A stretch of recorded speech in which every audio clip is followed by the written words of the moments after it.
Flat Earth Clues, Part 12. Real Eyes. This is part of a series of clues that can help you get your head around both the design of the flat Earth system we live in and who has been involved in the deception to hide it from you.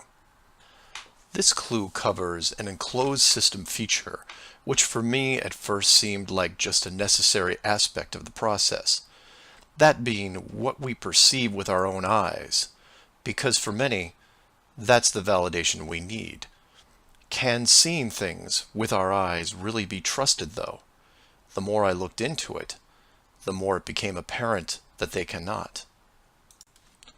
In fact, it became obvious that as a species, we seem to have layers of cognitive weakness, especially when it comes to optical perception, like it was built into our very genetic code. Layers that naturally help things like hiding the shape of the world. I'm going to show you some examples, and before this clue ends, you'll know why everyone else around you is missing the big picture and just how rare you are to realize it. For example, what is this object? It's your world. This is where you live. You know it as certain as anything else that's given, like gravity, temperature, and touch. But you can't touch or see your world like this. So if I take this image away, how do you still know? Anyone who has followed the clues so far know that I, for the most part, just use some slides and a narrative.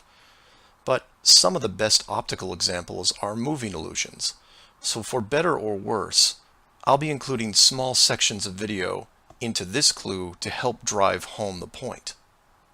So let's start with a dramatic entrance, something you can relate to. This is for all the questions regarding the sky and how things can be accomplished. To this, I have to remind people using a Truman Show example, where the director, living in the moon structure, cues the sun. Keep in mind this is a very small enclosed system. If the sun, moon, and stars can be reproduced here, imagine what you could do with a dome 1,000 times larger, using technology far beyond ours. But maybe I'm getting ahead of myself, like the mice in Clue 4. We should start with something small, because the small stuff is easy to figure out, right? Take this spinning ballerina, for example. If I say that she's spinning on her left foot before you look, then she might spin on her left foot. If you look away and I now say she's spinning on her right, then when you look again, she might be spinning on her right. But try to change her direction while staring directly at her, and it becomes much more difficult. Did I change her graphic? Is it magic or witchcraft?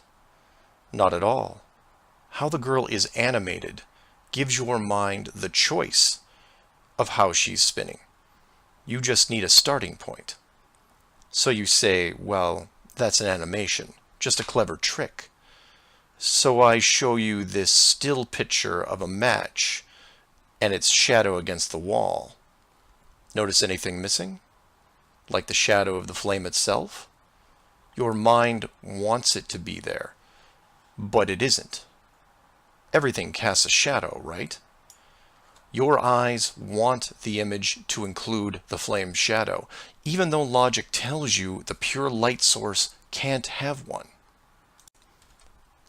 And then there's the famous dress, which in real life is blue and black, but how it's photographed gives the human mind an option of seeing it in gold and white. You know what color it is because you can see it. But if someone else sees a completely different color, then who's correct? If everyone in the room sees black and you see gold, are you wrong because you're in the minority? And what does that say about possible illusions that can be tailored to a small group of people? Or just you? Human eyes are easy to manipulate. Take this classic example. If you pause the video and stare at the 4 dots in the center for 30 seconds, then turn away and look at something white, then you will see a residual image of a bearded man. But that's not the trick. It's that the residual image is in color, even though you are staring at something black and white, showing you that your eyes can be conditioned in a relatively short amount of time. And speaking of black and white, let's see if you can avoid a simple distraction. Focus on white and try to see how many passes are made by the white-colored team. Can you tune out everything else and count the number of white passes? You're confident that the total number of passes is 13. And congratulations, you would be correct. But this wasn't about the number of passes. It was about the bigger distraction. By following the white team, you are ignoring the black team, and moreover, everything black, so you failed to see the dancing black bear that was right in front of you. Don't worry, I didn't see it either the first time, and being that you now know how it's done, you can't be fooled again, right? Rewind and try it, still focusing on the number of passes, and see if you can catch the bear. It's harder than you might think. Many people will see this dragon and think it's a computer-generated effect. It's actually very real, but the illusion only works from certain angles. If you walk too far one way or the other, you can see behind the illusion. If you cannot see behind the scenes, your mind can't break out of the illusion, no matter how hard you try. And this then leads us back to something that shouldn't be a trick, but is. It's called the Mercator map. And you say that it's not a deception, it's a real map. How do you know this? Because it was on a wall in your school classroom? All geographers in the world know that this map is very wrong. The correct perspective is this, the Gall-Peters. It shows countries how they actually are in comparison to each other. This is the map that should be in schools right now, but the authority thinks you'll be more comfortable with the old map. You say that they aren't that much different, that at least the location is correct, right?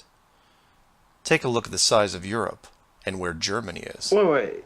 Relative size is one thing, but you're telling me that Germany isn't where we think it is? Nothing's where you think it is. Where is it? I'm glad you asked. The Peters projection. It has fidelity of axis. Fidelity of position. East-west lines are parallel and intersect north-south axes at right angles. What the hell is that? It's where you've been living this whole time. Should we continue? Uh-huh. We assume, like many things, that what is presented to us is the truth, because we want to believe. And I mean that literally. Human beings as a species are designed to believe what they see. It's called suspension of disbelief. Think you're immune to this disbelief process? Why do you get emotional when watching a movie? You know it's a movie. You know that you're watching just a two-dimensional image on a screen. You've seen the actors before, many times in other films. And you know that the process to make the film took hundreds of people and millions of dollars to create. But if the story is convincing enough, you will forget all that, at least for a while, and be swept up in the moment. But enough tricks. What about real life? Without all the sleight of hand and distraction, you should be able to determine everything as it really is, right? Don't be so sure. Ever driven a car in stop-and-go traffic, zoned out for a bit, then had that horrifying feeling that you couldn't tell if your car was moving or the car next to you was moving? That happens to all humans. University studies on motion perception have been done for years, and they determined if the movement was smooth enough, human beings couldn't tell the difference between our motion and the motion of other objects. This applies to cars, trains, basically any vehicle you may be in.